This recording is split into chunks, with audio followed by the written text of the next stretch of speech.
তোমার চোখ এত লাল কেন? আমি বলছি না ভালোবাসতেই হবে। আমি চাই কেউ একজন আমার জন্য অপেক্ষা করুক, শুধু ঘরের ভেতর থেকে দরজা খুলে দেবার জন্য। বাইরে থেকে দরজা খুলতে খুলতে আমি এখন ক্লান্ত। আমি বলছি না ভালোবাসতেই হবে। আমি চাই কেউ আমাকে খেতে দিক।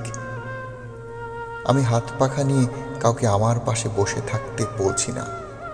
আমি জানি এই ইলেকট্রনিকের যুগ নারীকে মুক্তি দিয়েছে স্বামী সেবার দায় থেকে। আমি চাই কেউ একজন আমাকে জিজ্ঞেস করুক আমার জল লাগবে কি না, নুন লাগবে কি না, পাট শাক ভাজার সঙ্গে আরও একটা তেলে ভাজা শুকনো মরিচ লাগবে কি না। এঁটো বাসন, গেঞ্জি, রুমাল আমি নিজেই ধুতে পারি।